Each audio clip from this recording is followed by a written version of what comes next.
Chapter 9. Finale. Sinabi ko bang may pagpipilian ka? Ani Alexander na bahagya lang bumuka ang bibig. At paano mo ako mapapakinig sa'yo? Sumbat naman ni Rose. Pinakikinggan mo ba ang sarili mo?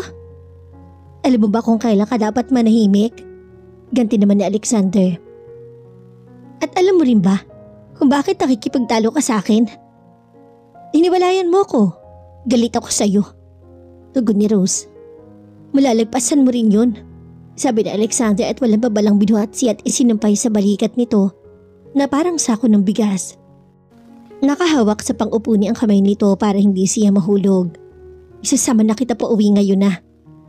Ayoko. Ibaba mo ako ngayon din.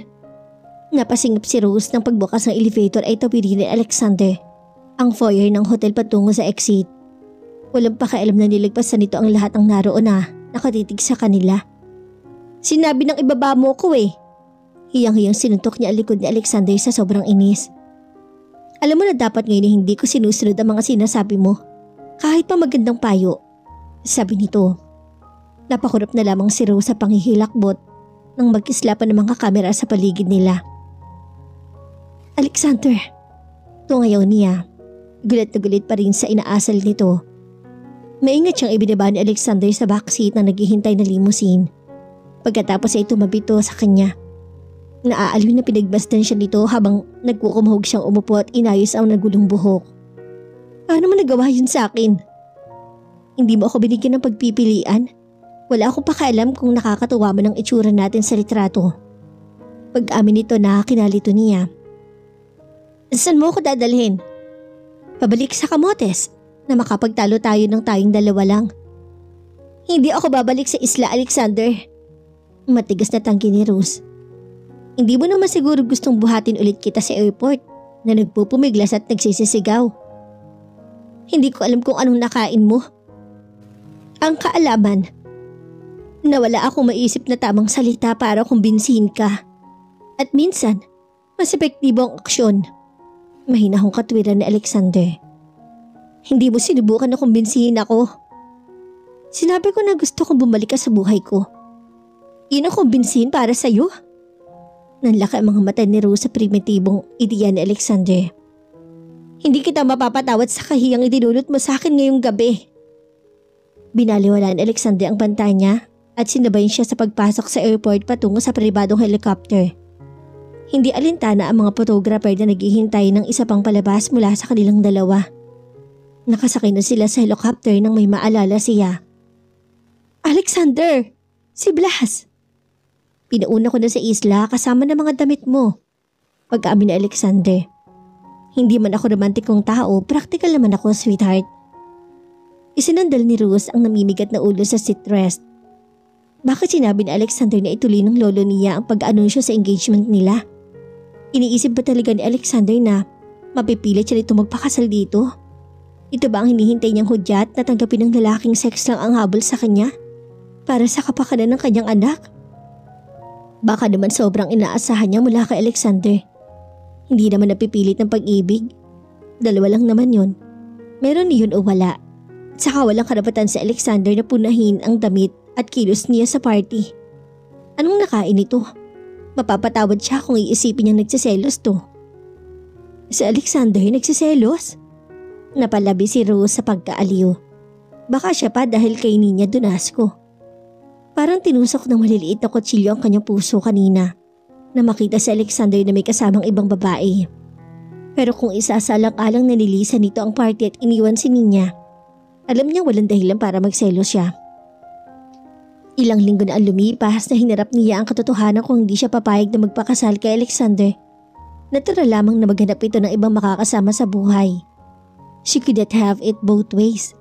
Kailangan niyang pumili kung papayag siya magpakasal sa binata o palalayain to. At kung pakakasal siya kay Alexander, kailangan niyang tanggapin na ito ang lalaking pinapangarap niyang mapangasawa. Si Alexander naman talaga ang pinapangarap niyang mapangasawa. Siya ang hindi nito pinapangarap na mapangasawa. Hindi kasi siya nito mahal. Kaya ba niyang mabuhay nang hindi ito minamahal?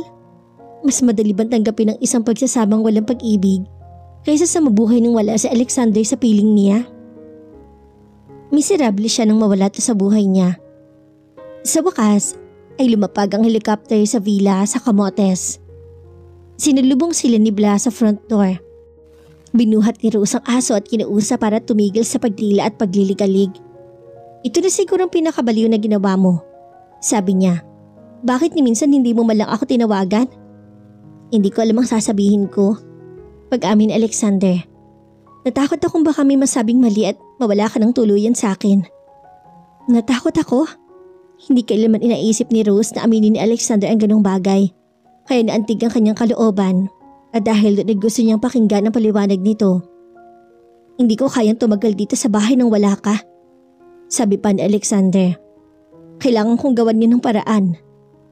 Medyo extreme ang naisip mong paraan. Hindi para sa akin. Giit nito. Ikaw lang ang nagbibigay kulay sa mundo ko. Namilog ang mga mata ni Rose. Namiss mo ako? Siyempre naman namiss kita. Ano bang tingin mo sa akin, bato? Minsan, naiisip ko yun. Umupo si Rose sa sofa dahil masakit na ang kanyang mga paa sa suot na sapatos. Namiss daw siya ni Alexander pero hindi nito nakumbinsi ang sarili. Natawagan man lang siya. Ang gulo-gulo talaga nito. Gusto ko magkabalikan tayo. Gusto kitang pakasalan. Sabi mo nga, sabi ni Rose hindi sigurado sa magiging sagot. Nabawasan na ang diin ng pagtanggi niya habang tumitindi ang pangangailangan niya kay Alexander. Dahan-dahan itong nagpakawala ng hininga. Pwede maging maganda ang pagsasama natin. Kayo ng baby ang magiging pinakamahalagang bagay sa mundo ko. Paano ka nakakasiguro? Yan ang totoo. Pahayag dito na bahagyan na mula ang mga pisngi. Ang buong katotohanan. At kailanman, nagbago ang salubin mong ito? Nung wala ka na dito, pautal-utal niyang sagot. Sigurado ka bang hindi lang pansamantala yung kondisyon mo? Iniangat ni Alexander ang gwapo nitong mukha. Nalalambungan ng mga mata. Kitang-kita ang pagkaasiwa. Hindi na ako tumingin sa ibang babae mula nang makilala kita. Kasama mo si Ninya Dunas ko kanina sa party. Paalala ni Rose. Natatakot siyang umasa at natatakot maniwala. Tinawagan ako ni Ninya at tinanong ako kung pwede siyang sumama sa akin sa party. Kaibigan ko lang siya. Yun lang. At wala ka nang nakasiping na babae mula nang makilala kita? Wala na. Ikaw lang ang gusto ko. Dumagundong ang puso na pinag-aralan ni Rose ang mukha ni Alexander. Napuno siya ng pag-asa. Kung ganun, pwede ko sigurong i-consider ang pananatili rito ng pangmatagalan. Marahang tumango si Alexander. Mula sa bulsa, inilabas ito ang isang maliit na kahon. Tinawid ang silid para ialok iyon sa kanya. Paliligayahin mo ako ng lubos kung isusuot mo to? Nagulat si Rose sa kapormalan ni Alexander. Ang ito ay isang napakagandang diamond solitaire ring na nagniningning sa artificial na liwanag. Naalala niyang sinabi ni Alexander sa lolo niya na i-aanunsyo ang kanilang engagement pero hindi pa rin siya makapaniwala. Hindi niya inaasahan na gagamitin sa Alexander ng tradisyonal na pamamaraan. Seryoso ka talaga? Nanginig ang boses na bulong niya at inalis ang singsing sa kinihimalayan niyon at isinuot sa tamang daliri. Pero hindi mo naman kailangan bigyan ako ng singsing. Kailangan. Salungat ni Alexander. Hindi natin nasimulan ng tama ang mga bagay-bagay. At sa pagkakataong to, gusto ko nang itama ang lahat. Sino nagsabing mali ang simula? Ako. Ang tagal bago ko napagtanto kung gaano kakahalaga sa buhay ko. Muntik ka na tuloy mawala sa akin. Mahal kita, Alexander. Mula pa nung unang pagkikita natin. Pag-amin ni Rose na kinalimutan ang takot at pangamba sa hinaharap. Kaya hindi ako mawawala sa piling mo kahit kailan. Iniangat siya ni Alexander at niyakap ng buong pagmamahal. Kailangan kita. Hindi ko gusto ang buhay na wala ka. Pag-ibig ba yun?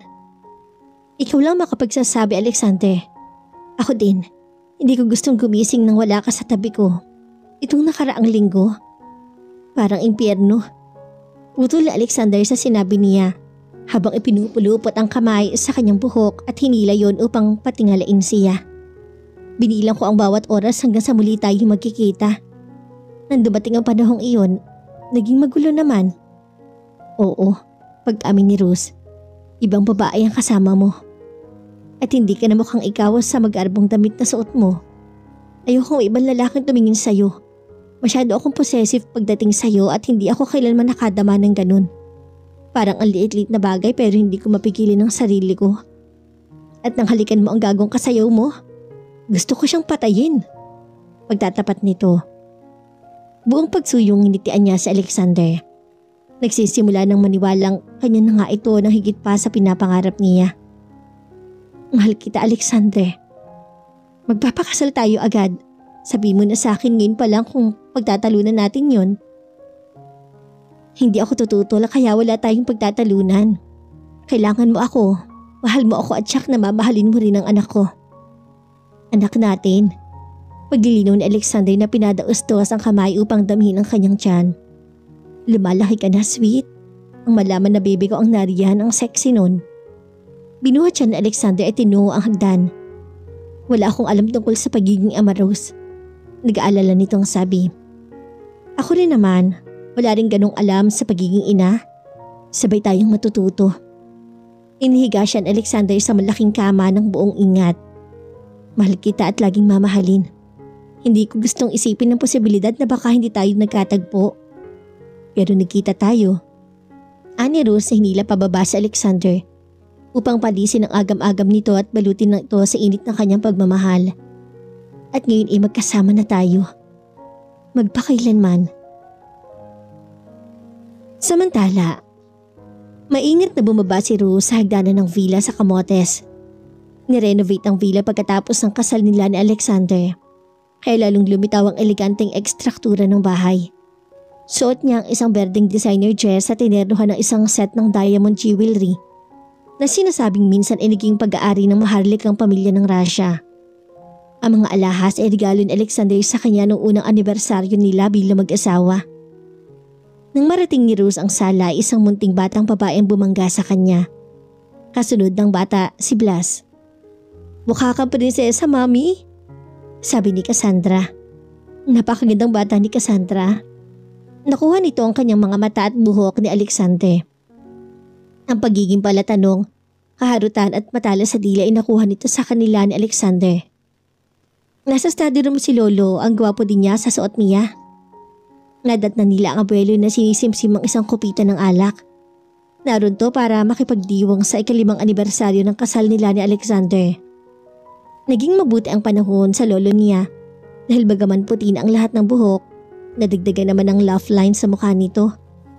Gumanda ang kalusugan ng lolo niya mula nang maoperahan, kaya ipagpatuloy nito ang pamamahala sa mga hotel at pagsasanay sa kanya. Siya kasi ang nakatakdang pumalit dito sa malapit na hinaharap. Sandali siyang huminto sa pag-aaral at pinagpatuloy lang yun na mag-1 taon na si Cassandra. Na magtapos ay sa STA siya unang nagtrabaho. Ayon na rin sa kagustuhan ng kanyang asawa. Ngunit ilang linggo pa lang nakatrabaho at si Alexander na walang ginawa kundi sabihin at utusan siya bawat minuto ng mga gagawin niya. Nagdesisyon si Rose hindi sila bagay ni Alexander na maging business partners. Sa halip, sa lolo niya siya nagtrabaho at simulang pag-aralan ng hotel trade. Sa pagsasama nila ng abuelo, lalo umunlad ang negosyo ng huli. Napakaganda mo, Apo. Masiglang sabi ni Lolo Solomon. Ang galing ko mag-matchmake, no? Tumaas sa mga kilay ni Rose. Nung ibig niyong sabihin, binigyan siya nito ng nanunoksong ngiti. Nung una ko makita ang litrato mo pagkatapos kitang paimbestigahan, nakita kong kahawig na kahawig mo ang lola mo. At nahiling kong sana hindi lang ang ganda niya ang namana mo. Kailangan Alexander ng babaeng magmamahal sa kanya, na magbibigay sa kanya ng tahanan at pamilya. At hindi isang socialite na mas interesado sa pagsha-shopping at pakikipag-socialize. Kaya ko siya hinimok na hanapin ka at kilalanin ka para sa akin. Gulat na napatitig si Rose sa kanyang lolo. Namangha sa pagmamani obran nito. Seryoso kayo? Hindi ba't bagay na bagay kayo ni Alexander sa isa't isa? Hindi ba't maligaya ka sa piling niya? Tanong ng lolo niya na siyang-siya sa ginawa. Well then, it was worth the risk. Napangiti lang si Rose pero ang talagang hinihintay niya ay ang pagdating ng helicopter na magdadala kay Alexander. Atrasado na kasi ang uwi ng asawa. Susundan ito ng fleet ng mga helicopter na maghahatid sundo sa mga panauhin nila patungo rito sa isla. Ang ibang panauhin ay darating sa akin ng sariling mga yate. Gusto mo ba ng wine? Tanong ni Lolo Solomon. Mamaya na. Pag-iwas ni Rose dahil may sekreto siya at gusto niyang sa Alexander ang unang makaalam. Sa labis na pagkagulat mismo ni Alexander ay tubang-tuwa sa papel. Bilang ama, ngunit ang pagkakaroon ng isa pang supling ay hindi naging madali dahil na rin sa kaabalahan nila sa kanya-kanyang trabaho. Ngunit ngayong mas malimit sila sa Cebu at sa Isla ng Camotes, bumagal ang takbo ng kanilang buhay. Mas marami na silang panahon ngayon na magkakasama bilang pamilya. Alam ni Rose na napuno ng pananabik ang kanyang mga mata nang maulinigan ng pabarating na helicopter. Sige na at puntahan mo na siya. Naaliw na payo ng lolo niya. Gustong-gusto ng asawa mo kapag sinasalubong mo siya pag-uwi. Hindi na kailangan sabihan pang muli si Rose. Lumabas siya ng front door at nagtungo sa naiilawang veranda at nagmamadaling bumaba ng hagdan. Papalapag pa lang ang malaking helicopter. Hindi nagtagal ay bumaba si Alexander ng helicopter. Malaking tao, kayumanggi ang kulay ng balat, ubod ng gwapo ang pag-aari niya. At tumalo ng puso ni Rose sa saya. Late ka. Bungad niya sa kanyang pinakamamahal. Ngumisi si Alexander. Kailangan ko pandaanan ang regalo ko sa iyo. Ang ganda-ganda mo, Mrs. Santillan. Dapat lang. Napakamahal ang damit ko at huwag natin kalimutan ang suot kong mga diamante. Tugon niya. Will you never learn to accept a compliment gracefully? Panunuksod Alexander sa kanya habang inaakay siya pabalik sa bahay. Si Blas naman ay pasimpleng sinusubukang kagatin ang laylayan ng pantalon ni Alexander. Hindi talaga siguro. Huminto lang sandali si Alexander upang batiin ang anak at si Lolo Solomon. Pagkatapos ay dinala na siya ng asawa sa kanilang kwarto. Hinalikan siya nito hanggang sa pangapusan sila ng hininga. Tumingin to sa kanya ng may pagsuyo at may tanong sa mga mata. Hindi pwede, wala na tayong panahon. Sagot ni Rose. Hindi niya pinansin ang daloy ng init sa kanyang pagkababae. Dumiretso na si Alexander sa shower. Happy anniversary my love. Bati nito sa kanya nang nakabihis. Nasa ibaba ang regalo mo. At ang sayo nandito. Hiniplos ni Rose ang pipis pang tiyan. Nalitong napakurap si Alexander bago nagniningning ang mga mata nang mapagtatlong ibig niyang sabihin. We're pregnant? Oo. Masayang kumpirman niya. Hindi ko pa sinasabi kay Lolo. You wonderful, wonderful woman. Ani Alexander na makikita sa mga mata ang pagmamahal sa kanya. Magkahawa kamay silang bumaba at nadatnan nila si Cassandra at si Blas na nakapalibot sa isang pet carrier na nasa pasilyo. Ang regalo mo, sabi ni Alexander. Yumuko at binuksan ng kulungan.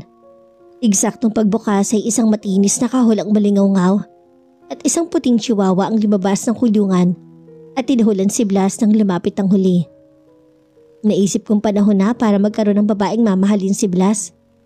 Paliwanag ni Alexander na napangiti ng pilyo nang magsumiksik si Blas sa ilalim ng mesa sa takot sa bagong dating. Tumawa si Rose at niyakap ang asawa. Yan ba ang ginawa ko sa iyo? Pinuwersa kang umatras at magtago? But I came out fighting. Tugon ni Alexander bago siya niyakap at hinigkan sa kabila ng presensya ng anak at ang paghiyaw nito ng iyo. Mahal na mahal kita. At mahal din kita. Bulong ni Rose na iniisip ang itatagal ang selebrasyon bago sila mapag-isa ng asawa at makulong siyang muli sa mga bisig nito. Wakas. At dito na po nagtatapos ang kwento ng pag-ibig ni Rose at Alexander. Nawa kayo nag-enjoy at na in love. Samahan niyo po akong muli sa mga susunod pang nakaka-excite at nakakakilig na mga kwento ng pag-ibig na aking ibabahagi. Maraming salamat po. Hanggang sa muli. God bless us all.